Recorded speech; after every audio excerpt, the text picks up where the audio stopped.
ചെറുപയർ 200 ഗ്രാമാണ്. അത് 2 മണിക്കൂർ മുമ്പ് ഞാൻ വെള്ളത്തിലിട്ട് വെച്ച് കഴുകി വെച്ചേക്കുന്നതാണ്. അത് നമുക്ക് കുക്കറിലോട്ടിട്ട് നമുക്ക് നന്നായിട്ട് വേവിച്ചെടുക്കണം. അതായത് നെഗരം ഞാൻ വെള്ളം ഒഴിച്ചിട്ടുണ്ട്. ഇത് കുറച്ച് ആവശ്യത്തിനുള്ള ഉപ്പൂടെ ഇട്ട് കൊടുത്തിട്ട് നമുക്ക് വേവിച്ചെടുക്കാം. ഇത് വേവുന്ന വരെ വെയിറ്റ് ചെയ്യാം.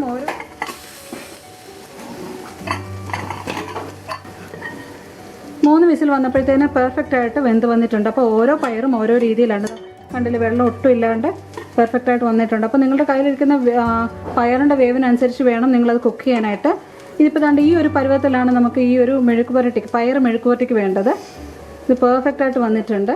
ഇനി ഇതിലേക്ക് വേണ്ടത് ഒരു 4-5 വെളുത്തുള്ളിയാണ്. വലിയ വെളുത്തുള്ളി എടുത്തിട്ടുണ്ട്. അതിലേക്ക് റെഡ് ചില്ലി ഫ്ലേക്സാണ് ഇട്ട് കൊടുക്കുന്നത്. അത് രണ്ടും നമുക്ക് നന്നായിട്ട് ചതച്ചെടുക്കാം.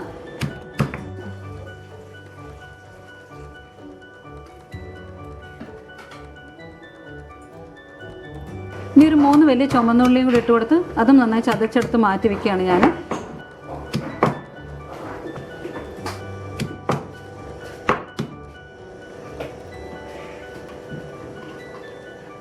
പാൻ അടുപ്പ് വെച്ചിട്ടുണ്ട്. ആവശ്യത്തിന് വെളിച്ചെണ്ണ ഒഴിച്ചു കൊടുക്കാം. എണ്ണ ചൂടാകുമ്പോഴത്തേനും നമുക്ക് ചതച്ച് വെച്ചേക്കുന്ന വെളുത്തുള്ളിയും ചുമന്നുള്ളിയും വറ്റമുളക് കൂടി ഇട്ട് കൊടുത്തിട്ട് മൂപ്പിക്കാം. അതിലേക്ക് ഇതാ കറിവേപ്പിലയും കൂടി ഇട്ട് കൊടുക്കുകയാണ്.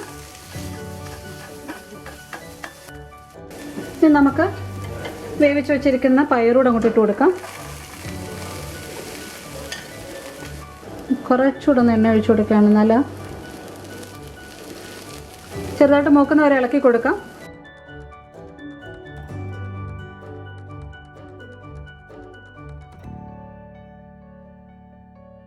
ഇത് മൂത്ത് വരുമ്പോഴത്തേന് നമുക്ക് കുറച്ച് മഞ്ഞൾപ്പൊടി, ഒരു 1/4 ടീസ്പൂൺ മഞ്ഞൾപ്പൊടിയും 1 ടീസ്പൂണ് മുളക് പൊടിയാണ് ചേർത്ത് കൊടുക്കുന്നത്. നിങ്ങൾക്ക് നിങ്ങളുടെ എരിവിനനുസരിച്ച് ചേർത്ത് കൊടുക്കാം. വറ്റൽമുളക് നമ്മൾ ഇട്ടിട്ടുണ്ട്, അപ്പോൾ അതിനനുസരിച്ചുള്ള മുളക് പൊടി ഇട്ട് കൊടുക്കാം. മുളക് പൊടി ഇടുമ്പോഴത്തേന് നല്ല കളറും ടേസ്റ്റും കിട്ടും നമുക്ക് ഈ ഒരു മെഴുക്ക് പുരട്ടിക്ക്. ഇനി ഈ പൊടികൾ മൂത്ത് വരുന്നൊരു എന്ന് വെച്ചാൽ ഇതിൽ ഈ ചൂടിൽ ഈ പൊടികൾ മൂത്തോളും. ഒരു 2-3 മിനിറ്റ് കൂടെ ഇളക്കി കൊടുക്കുമ്പോഴത്തേന് പൊടികൾ നന്നായിട്ട് മൂത്ത് വരും. ഞാൻ വെളിച്ചെണ്ണ കുറച്ചേ എടുത്തുള്ളൂ, നിങ്ങൾക്ക് ആവശ്യത്തിന് ചേർക്കാം.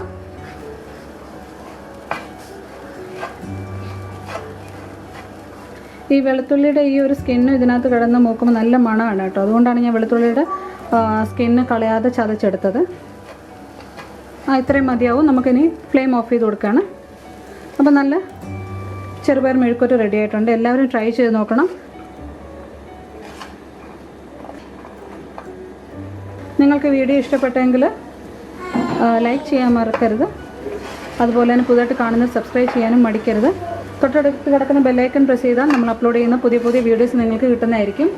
അപ്പം നല്ലൊരു വീഡിയോ ഇനിയും വരുന്നതായിരിക്കും. അതുവരെ bye from JNG food world.